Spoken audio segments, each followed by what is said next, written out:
Dragon is in countdown. Falcon 9 is in startup.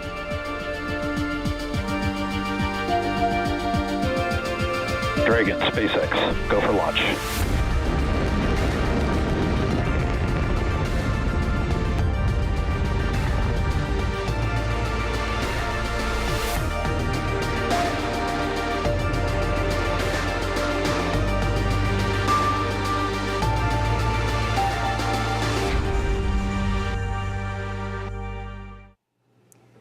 You are looking live at Launch Complex 39A at Kennedy Space Center.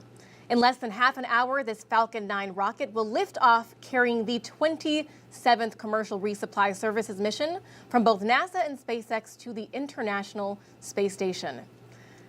Good evening and welcome to live coverage of the CRS-27 launch. I'm NASA's Jasmine Hopkins. Fueling of the Falcon 9 began about 10 minutes ago, and we're counting down to an instantaneous launch at 8:30 p.m. Eastern Time. This mission will deliver more than 6,000 pounds of science, supplies, and equipment to the space station. And these resupply missions help NASA and our partners continue research that could better our life right here on Earth and help us as we explore deep space.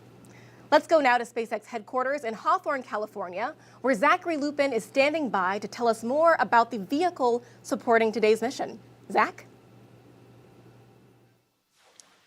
Thanks, Jasmine. Hi, everyone. My name is Zachary Lupin, and I'm an avionics reliability engineer here at SpaceX.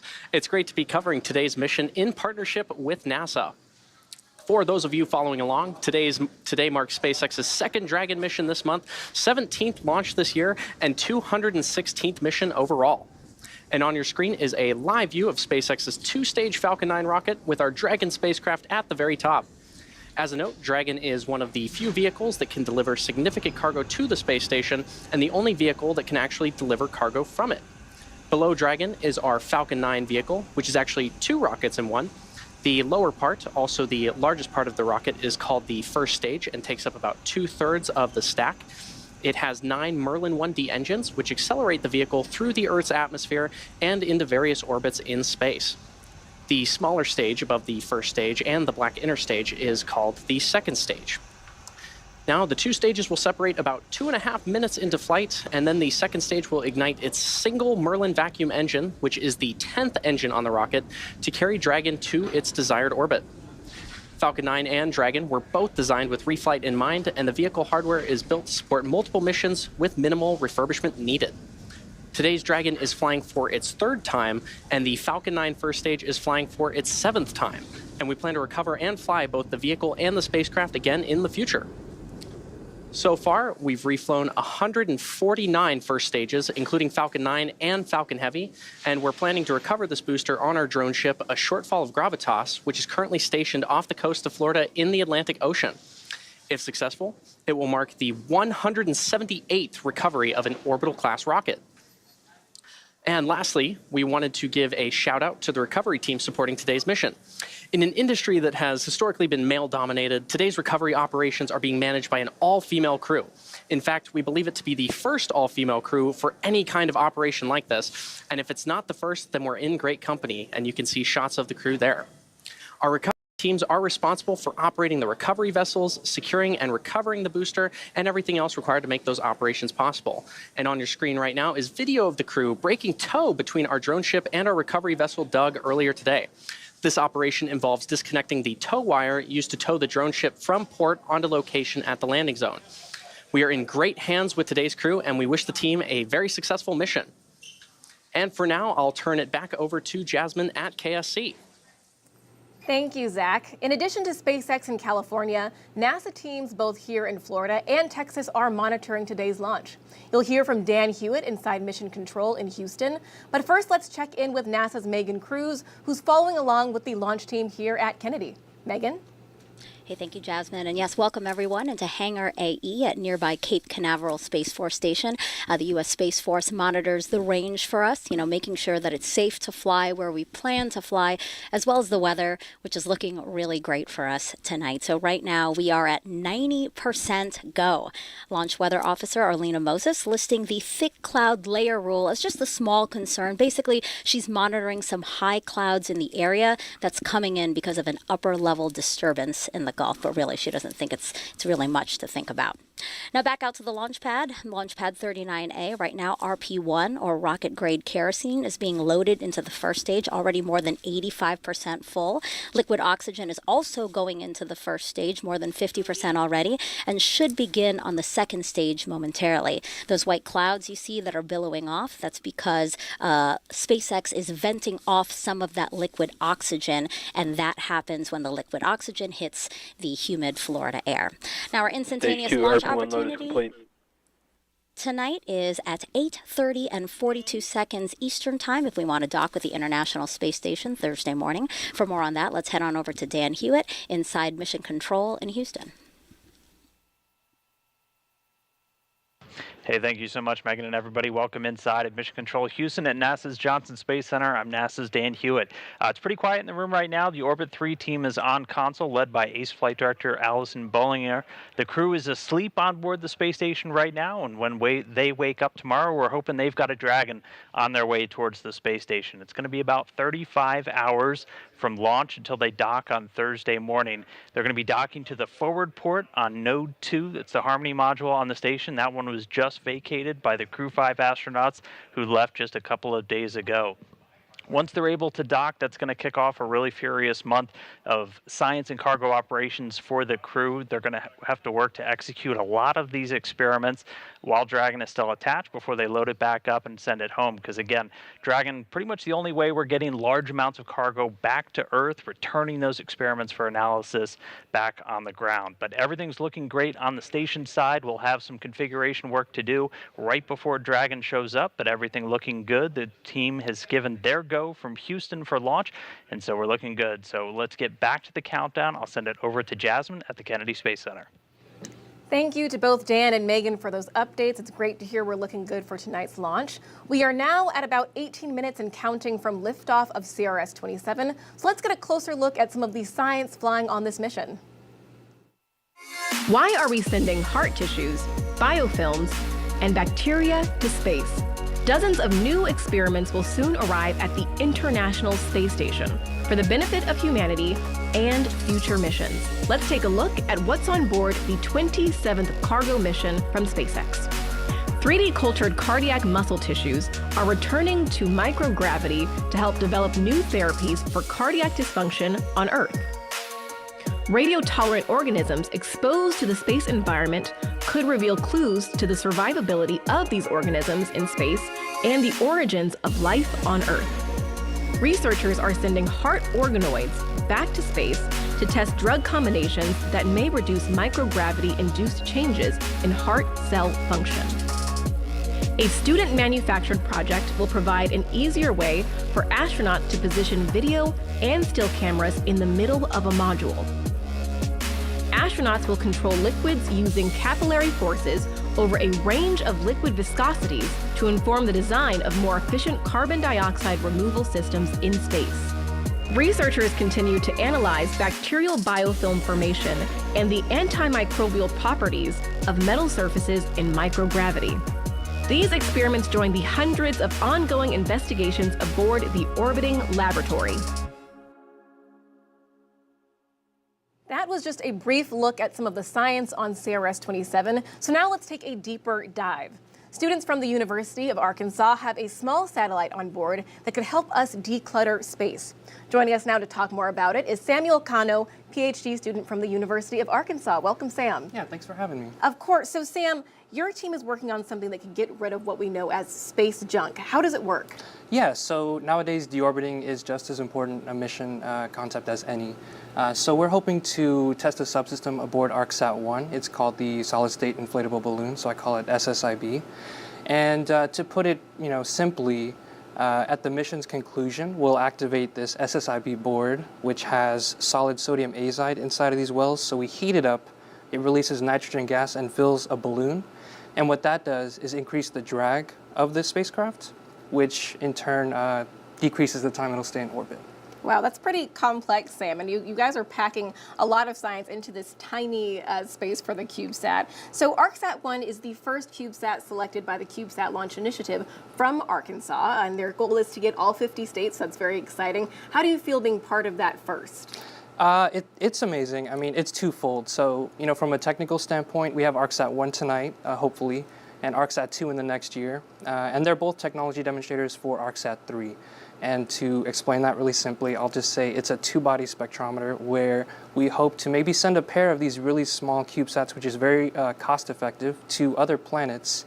And they will basically orbit in formation flights, where one emits a laser, one receives it, and can create a more comprehensive map of the atmosphere of, you know, say Venus in a matter of weeks. That's the idea. Wow, and it's neat too to think that you kind of have a longevity experiment here with ArcSat-1 going into 2 and 3. Will you be working on 2 and 3 as well? Of course, yeah. Right as soon as I get back, it's ArcSat-2 time. Fantastic. So you said that's launching next year. Can you tell us a little bit more about how ArcSat-1 is going to build up to ArcSat-2?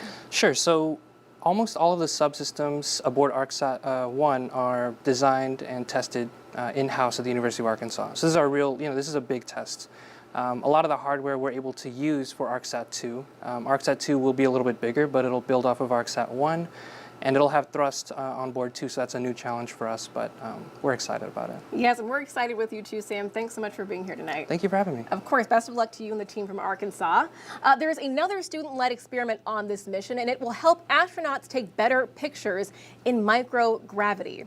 A team of high school and middle school students worked with NASA's HUNCH program to create a ball clamp monopod, and it's not your average selfie stick. In this experiment, a platform attaches to the space station handrail and is tested to hold a camera and track targets. The temporary stable platform is expected to make capturing images much easier and faster. All right, now we are at about T-minus 13 minutes and counting from liftoff of the 27th Commercial Resupply Services mission from both NASA and SpaceX to the International Space Station. So let's bring back Zach now to tell us more about Dragon flight history and its impact on human spaceflight. Thanks, Jasmine. As I mentioned previously, the Dragon supporting today's mission will be embarking on its third flight and will be joining the Crew 6 spacecraft already docked at the International Space Station. And speaking of Crew 6 lifted off from the same launch pad just 12 days ago on March 2nd with NASA astronauts Stephen Bowen and Woody Hoburg, UAE astronaut Sultan Al-Nayati, and Roscosmos cosmonaut Andrei Fedyaev, arriving at the orbiting laboratory about 24 hours later. Upon arrival, they were greeted by the Crew 5 astronauts who have been living and working on station for almost 6 months.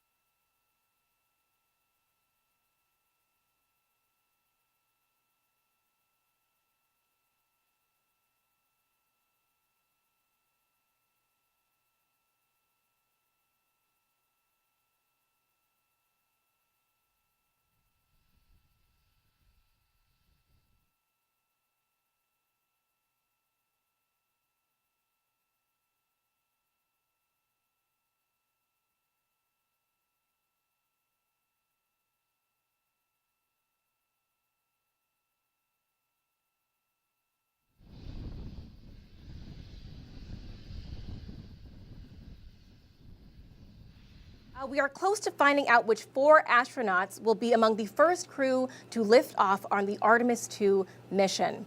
We have that update and more in our Artemis Moon Minute.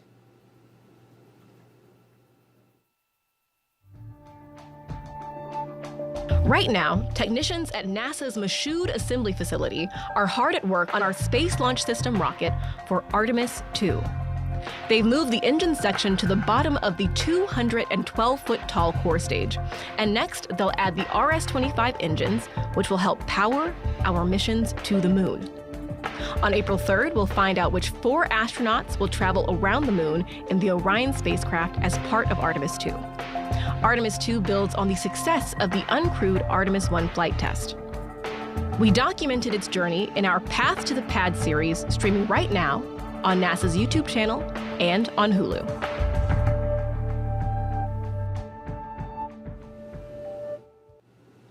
As you just heard, the Artemis 2 crew will be announced on April 3rd at 11 a.m. Eastern Time. And you can watch that right here on NASA TV and on our social media channels. Our missions to the moon are setting us up for Mars. And when we get there, we don't want to bring any microorganisms with us. The European Space Agency will research how different bacteria form and grow on metal surfaces. They'll be looking at how bacteria like staph form on steel, copper, and brass. They want to know which metal has the best antibacterial properties. And prior to this mission, scientists studied biofilm on board the space station and looked for ways to protect astronaut health and safety while they're living in the orbiting laboratory. Additionally, the Japanese Space Agency is trying to identify if any plants could survive and grow on the moon or even on Mars. These 7 samples of microbes you see here will be exposed to the space environment for up to 6 months. Then they'll come back to Earth to see if the spores can survive and grow, as well as their tolerance to UV light and conditions out in space. Well, we know that the weightlessness of space can have a significant effect on our bodies, but especially on our hearts. Joining us now is a member of the Cardinal Heart 2.0 team from Stanford University, Joseph Wu. Thank you so much for being here. Oh, thank you so much for inviting me, Jasmine. Of course, we're really excited to have you here. You guys are doing some very interesting research with Cardinal Heart, and you started with the first experiment, but now you're on the 2.0 version. Right. So can you tell us, what are you looking at in Cardinal Heart 2.0? Yeah, that's right. So we're very much interested in understanding the effect of microgravity on the cardiovascular system. And as you may recall, back in 2016, we did our first experiment, which was we sent human-induced pluripotent stem cells that have been differentiated into cardiomyocytes, beating cardiomyocytes, and we generated this from 3 different individuals. We sent it up to space, and we found there were changes to these 2D human cardiomyocytes. So we followed it up with the December 2020 launch, in which we used 3D human engineered heart tissues. And in this case here, this allows us to understand the interaction of all the different cell types in the heart. The heart has cardiomyocytes, has fibroblasts, and also has endothelial cells. And what was surprising to us is that even the non-beating cardiomyocytes, for example, the fibroblasts, also show some altered function due to the microgravity. So in this current launch, what we're interested is setting up these 3D human cardio organoids. So we sent up 3,888 cardio organoids to be exact, from 4 different individuals, 2 male, 2 female, 2 Caucasians, 2 African Americans. And here, we're trying to understand what is the effect of microgravity on these cardio organoids. We're also screening for different FDA-approved drugs that can be used to mitigate the effects of microgravity. And this is obviously in collaboration with the NIH NCATS, also with the International Space Station, and also with Bioserve Space Technologies in Colorado, and also with UCSB. And finally, we're very grateful for the astronauts who's going to take care of these, what we call babies, for the next several weeks. Right, yes, they're taking care of those babies that you guys have worked very hard on. And, you know, we're talking about doing this on the International Space Station, which is in low Earth orbit. But why is research like this so important as we're looking at going into deep space, you know, to the moon and then on to Mars? Yeah, so that's a very important question, right? Because, as you know, for deep space travel, microgravity and lack of gravity is an important issue. And you know, this is part of the reason why the astronauts, they need to be on stationary bikes when they're up in space. Also part of the reason why when they come back to Earth, you know, for the first 2 to 3 days, they have to adjust to the effect of gravity on our cardiovascular system. So what happens is, without gravity, your muscles, heart muscles, skeletal muscles, and also your blood vessels all atrophy. And so as you go deeper and deeper into space, for example, traveling to Mars, we're talking about longer period of time without the effects of gravity on the cardiovascular Stage system. 1 fuel load so you're going to complete. experience more issues, and that's part of the Right. reason why these FDA-approved drugs are important. Yeah, it's very important. Thank Yeah. you so much for being here, Thank Dr. you Wu. so We much. really Thank you. appreciate it. Thank you. All right, now we're just about 7 minutes, or actually 6 minutes until liftoff of CRS-27. So let's bring back Megan now here on Florida Space Coast and Zach live at SpaceX headquarters in Hawthorne, California, to walk us through the final moments of countdown. Over to you guys. Minus 5 minutes and 48 seconds, and the SpaceX team is working no significant issues, and the vehicle is healthy. Weather is 90% go, and the range is ready to support today's mission. At this point, Rocket Propellant 1, or RP1 fuel, is completely loaded on the second stage and nearly complete on the first stage. Now, liquid oxygen, or LOX, loading is currently underway on both stages and will complete at the T-minus 2 minutes mark before launch. We're also loading helium gas into both stages. Falcon 9 uses helium as a pressurant to backfill the propellant tanks as LOX and RP1 are consumed by the Merlin engines during ascent. Helium load began before the broadcast went live and will continue to top off until about a minute and a half before launch. Now, to make sure engine startup goes well, SpaceX performs what it calls engine chill. Dragon is in terminal count. Call out for Dragon being in Falcon terminal 9 count. tanks are pressurizing for strong back retract. So back to that engine chill really quick. Happened T-minus 7 minutes, and that's when And the team Dragon is in terminal count and it's on internal power. flowed a small amount of the super chilled LOX into the Merlin engine's turbo pumps, and SpaceX does this to avoid a thermal shock to the system when that full flow of super chilled liquid oxygen hits the propulsion system. Now, Dragon is currently undergoing vehicle health checks with the next big step just before liftoff, when Dragon transitions to internal battery power.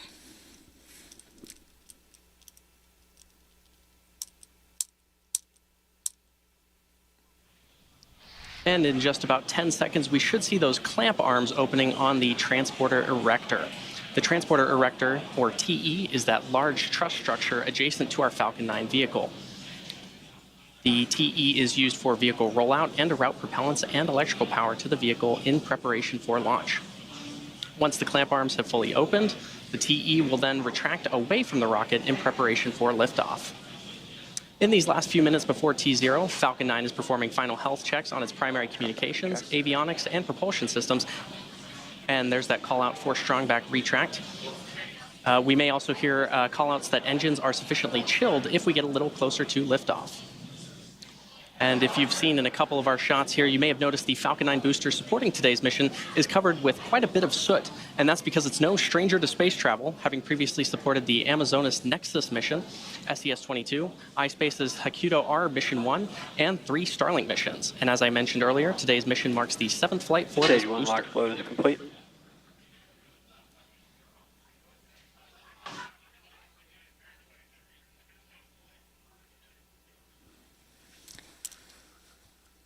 Now, this launch will bring in just under 6,300 pounds of cargo, science, and supplies to the space station. One research project will study the effects of microgravity on the human heart, and a student project that will test ways to help astronauts better capture photos and videos while working on the space station. Dragon will be docked to the space station for about a month before returning home. And right around now, checkouts for the second stage thrust vector control actuators are underway. This is often referred to as an engine wiggle test. This is when SpaceX moves the thrust nozzles ever so slightly to make sure the guidance hardware is ready for flight. SpaceX will do the exact same checkouts on the first stage engines, but that happens just seconds before ignition.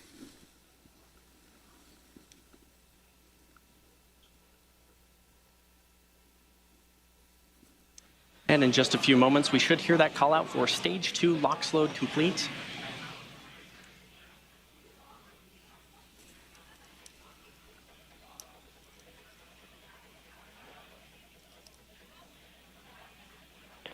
Stage 2 LOX load is complete. And there's that call out. And this will wrap up propellant loading for Dragon both stages in of auto the Falcon 9. Dragon is also performing its final health checks to make sure all the vehicle's primary systems are ready for its rendezvous with the International Space Station. And you may have noticed some white clouds around the vehicle, but that's actually quite normal. Those clouds you see are the chilled gas above the LOX tank liquid surface that we vent overboard to maintain pressure in the tank as needed. And when that gas comes out into contact with the warm, humid Florida air, the air condenses into clouds and water. Now, in just about 5 seconds, Dragon transitions to internal power. Falcon 9 computers will enter startup mode, which is when the Falcon 9 flight computers... There you go. Dragon is in countdown. Is when the Falcon 9 flight computers take control of the countdown and will guide the rocket through the last seconds before liftoff. Go for launch. All right, both stages are now pressurizing for launch. At launch, the International Space Station will be over the Indian Ocean, south of India, at an altitude of 261 statute miles. T-minus 30 seconds. Counting down for NASA and SpaceX's 27th commercial resupply mission.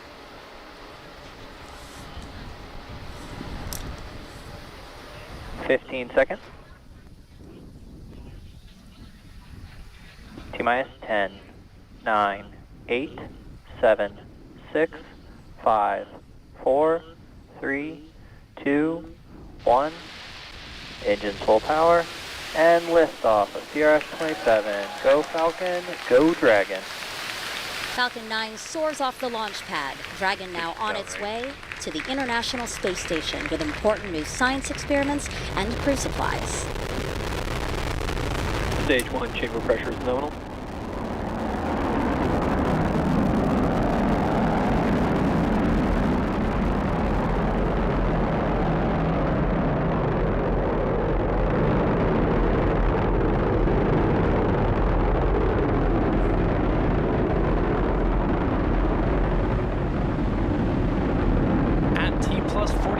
Falcon 9 has successfully lifted off from historic Launch Complex 39A in Florida. We're now coming up on our max Q in about 20 seconds or so, which is the point of maximum aerodynamic pressure the vehicle will go through during its flight. Sonic.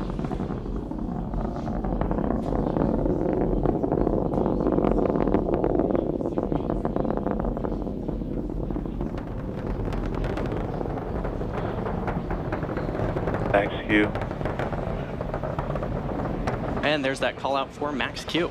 Coming up next are 5 events back-to-back. First is main engine cutoff, or MECO, which is when all 9 of the Merlin 1D engines on the first stage will shut down.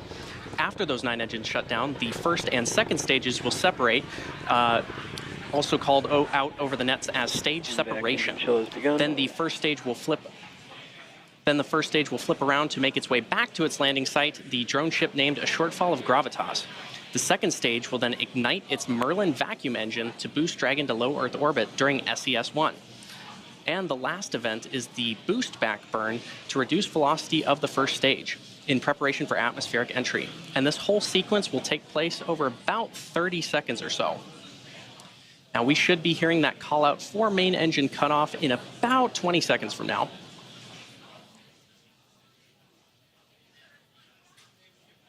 Wonderful tracking shot of our rocket.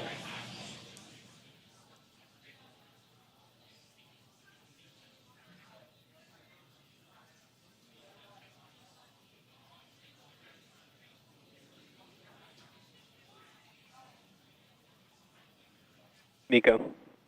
Stage separation confirmed.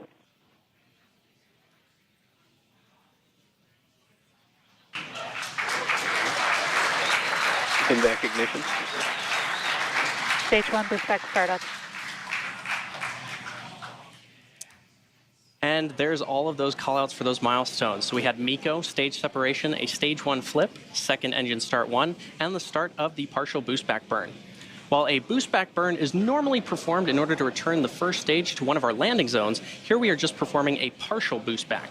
This shortened burn, possible due to payload weight, will allow us to recover the Falcon 9 booster much closer to the coast and shorten the drone ship's journey back to shore by about 1.5 to 2 days. Stage 1 boost back shutdown. And there's confirmation of boost back shutdown. If you're just tuning in, you're watching a live webcast for the 27th Commercial Resupply mission to the International Space Station for NASA. This is SpaceX's 17th mission for 2023 and the second Dragon flight to the International Space Station this year. We lifted off from Kennedy Space Center's historic Launch Complex 39A just about 3 minutes and 45 seconds ago. On the left side of your screen is the Falcon 9 first stage that is making its way back to Earth, and on the right side is the second stage. The second stage, and you can see that MVAC engine there. As a reminder, today's mission marks the 7th flight for this Falcon 9 booster, which previously supported the Amazonas Nexus mission, SES-22, iSpace's Hakuto R Mission 1, and 3 Starlink missions. Now, in order to make its way back to our drone ship, a shortfall of gravitas, it has 2 more burns to execute. The first is the entry burn, where 3 of the Merlin engines, engines 1, 5, and 9, will reignite. This helps to slow the stage down as it re-enters the upper part of the Earth's atmosphere. The second burn is the landing burn, and this is a single engine burn, engine 9, that brings the vehicle's speed down rapidly in order to land on the drone ship. Now, occasionally on your screen, when the booster is visible, you may see some nitrogen gas bursts, and these are used for attitude control as the booster makes its way back to the drone ship. Falcon 9 is also equipped with 4 hypersonic grid fins positioned near the top of the first stage. And once in the atmosphere, Stage 1 is only using the grid fins for steering as it makes its return to Earth. These titanium grid fins will orient the rocket during re-entry and guide the rocket during descent. And there's that call out for nominal trajectories. On the left side of your screen, you can just make out some civilization of Earth. On Earth.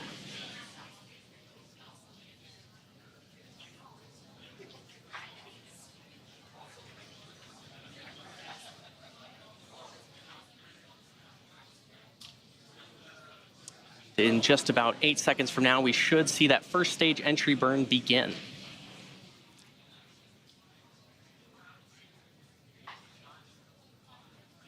Stage 1 FTS is saved.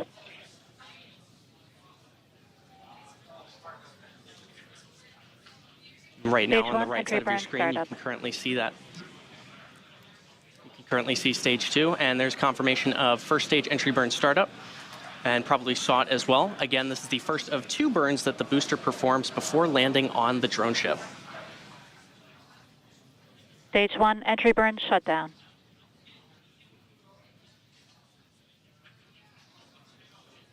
Now, as we get closer to the first stage landing, it's good to note that the Falcon 9 first stage is equipped with 4 landing legs made of state-of-the-art carbon fiber with aluminum honeycomb. And these are placed symmetrically around the base of the rocket and deployed just prior to landing. If successful, this landing will mark the 178th time that we've recovered a first stage booster, including both Falcon 9 and Falcon Heavy missions. And we're about 15 seconds or so away from landing. The vehicle is traveling about 1,600 kilometers per hour. And this really puts into perspective the deceleration of the rocket. In the span of less than a minute, we'll have reduced from twice the speed of a jet all the way down to 0 as the rocket lands.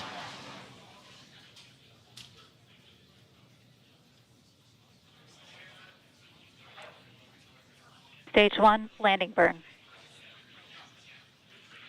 And there's the start of that first stage landing burn on the left side of your screen.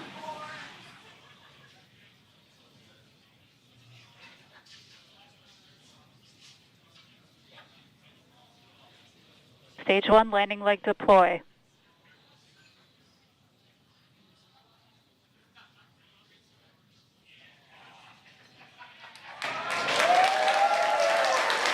And there you saw the Falcon 9 first stage successfully land, and you can probably hear the cheering behind me. The Falcon 9 first stage that supported today's mission landed for the 7th time, having previously supported Amazonas Nexus, SES-22, iSpace's Hakuto R Mission 1, and 3 Starlink missions. Today's landing also marks the 178th successful landing for an orbital-class rocket. As mentioned previously, today's recovery operations are being managed by an all-female recovery team, and this is a really cool moment for the industry and SpaceX. There's that call out that stage 2 FTS is saved. And we should have second stage engine cutoff here shortly.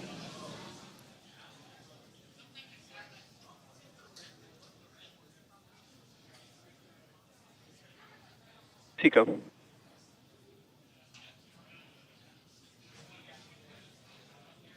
There's that call out of SECO.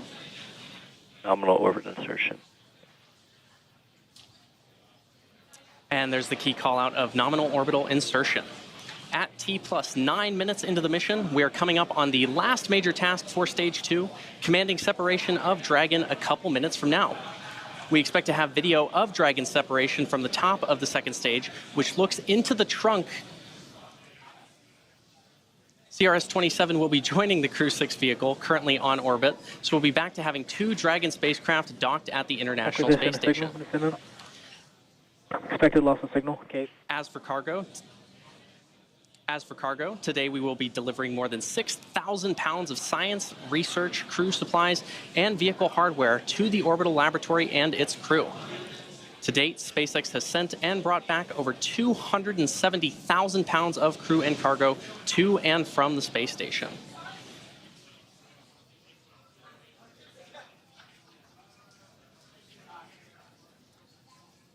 As a reminder, this is the 3rd flight for this Dragon capsule, having previously supported CRS-22 in June of 2021 and CRS-24 in December of 2021.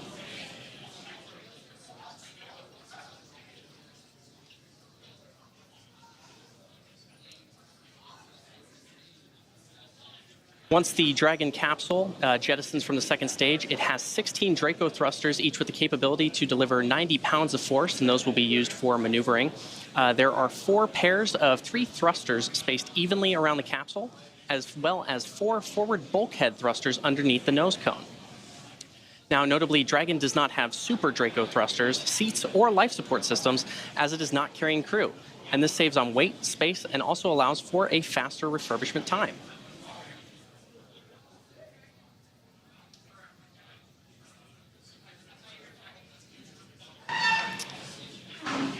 And while initial designs of Dragon carried solar arrays extended outward from the trunk, the cylindrical structure located directly behind the Dragon capsule, the current Dragon has these arrays fixed directly to the trunk. And you may see at some point both a light and dark side of the trunk. And that dark side is actually those solar panels. And the light side is a radiator to help cool the spacecraft.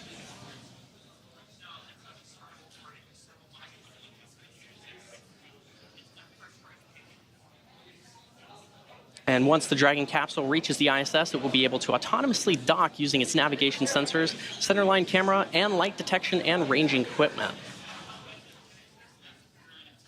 It's also good to note the Dragon capsule is connected to the trunk beneath it via the trunk claw and connects thermal control, power, and avionics systems components between the trunk and the capsule.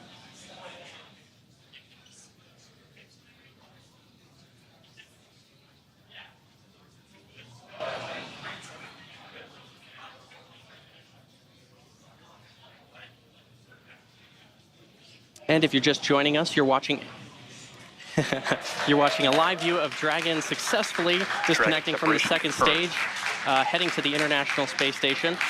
This is the 27th commercial resupply mission to the International Space Station for NASA. This is SpaceX's 17th mission this year and second Dragon flight to station for 2023. We lifted off about 12 minutes and 23 seconds ago from Kennedy Space Center at historic Launch Complex 39A. And there you can see Dragon slowly drifting away from the second stage.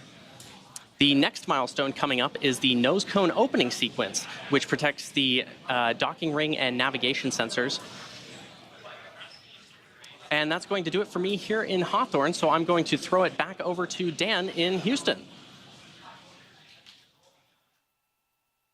Hey, thank you so much, Zach, and hello everyone once again from Mission Control Houston. Great to see another Dragon on orbit. You've got a happy team here in Mission Control, and we'll have a happy crew of 7 astronauts and cosmonauts on board the space station when they wake up tomorrow with Dragon now on its way.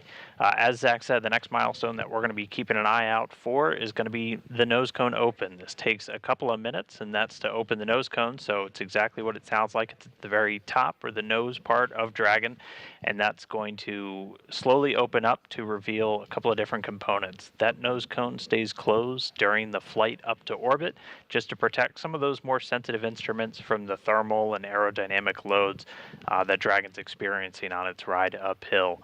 Once it opens up, we're going to be revealing a couple of different things, including some propulsion elements, primarily for forward bulkhead Draco thrusters. Those are the primary thrusters that Dragon is going to be using for its major delta velocity burn. So those are just firings of the engines to gradually raise its orbit as it gets closer and closer to the space station. It's also going to reveal a suite of navigation equipment. Dragon has a couple of different methods to essentially find its way through outer space, and underneath the nose cone there is something called the Dragon Eye, star trackers, and then it will also be pairing that with an inertial measurement unit and GPS sensors, all of these kind of working in tandem to essentially tell Dragon where it is in outer space and where it needs to head. We also do what's called a state vector upload to the spacecraft just prior to launch, telling it where space station is, and then once it gets closer, we'll have what's called relative GPS systems that will be able to talk to each other between Dragon and space station, just as they start talking to each other, let them know where they are. And those come really in handy when we start getting into the integrated operations, which you're going to be seeing a lot more of this room once we arrive on Thursday morning, as when we're in integrated operations, you've got a team here in Houston and a team out in Hawthorne that are working to bring us Dragon in. But we are getting closer to that nose cone to start opening. There are 12 hooks around essentially the docking ring of the Dragon spacecraft. 6 of those are actually holding the nose cone in place during the launch. All 12 are closed when we're launching, and we open them up. If you've watched any of the previous crew missions or even the cargo missions, we do them in 2 different sets, 2 sets of 6. So one set already open, the second set opening now, and once that second set is open, the nose cone will start to deploy. Again, it takes a couple of minutes for that nose cone to open, usually about 5 minutes or so, and then it'll gradually open. It swings open a little more than about 110 degrees, so that gives Dragon plenty of clearance to dock with the space station, as this is going to reveal also the docking ring, and that's what Dragon's going to be using to actually dock with the International Docking Adapter on board the station. Again, we're heading to the forward port. We have 2 of those on the U.S. segment right now with the docking adapters, the forward port and the Zenith, or the space-facing port on Node 2, the Harmony module. And this Dragon is going to be bound for the forward port. It was just left vacant by the Crew Dragon Endurance, which brought Crew 5 home over the weekend after 157 days in space.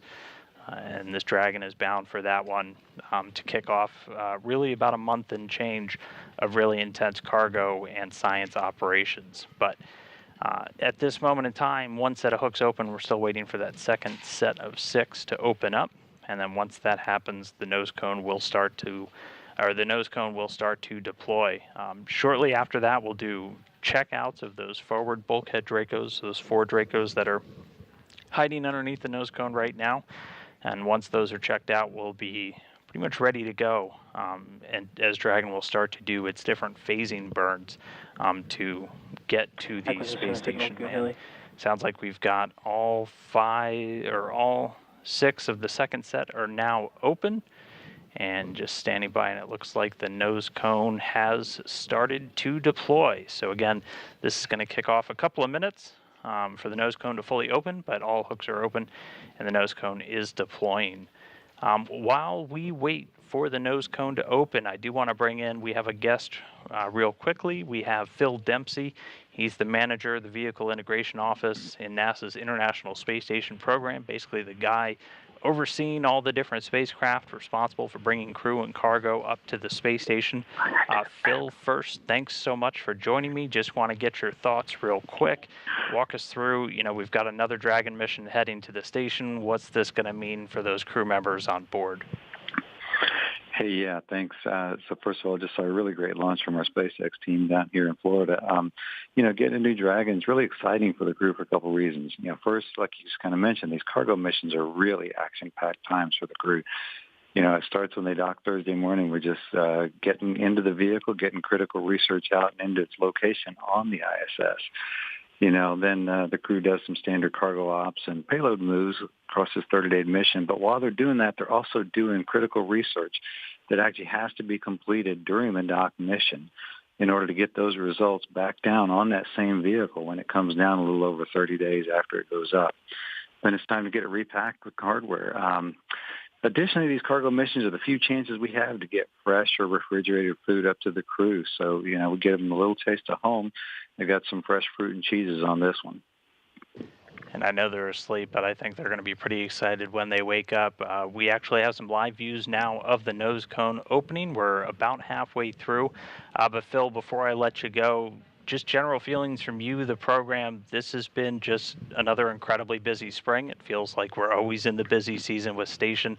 We just brought a crew home over the weekend after launching another one. What's it been like to just balance all of the traffic coming and going from the space station? Yeah, it seems like we're partway through and there's a lot going on. It is really exciting. As for the pace, most of us probably wouldn't have it any other way, I'll tell you. We're in our third decade of operating this orbiting research facility, and these are the crew and cargo missions to keep it going. But if you look ahead, added into that mix, we got an upcoming Boeing first crewed flight. We've got a second private astronaut mission. So while busy times for sure, it's really inspiring what we're doing across, in this industry, across this, dedicated and great partnerships with NASA, commercial, providers and international teams. It's just really exciting for the program, and we're really proud to be part of it.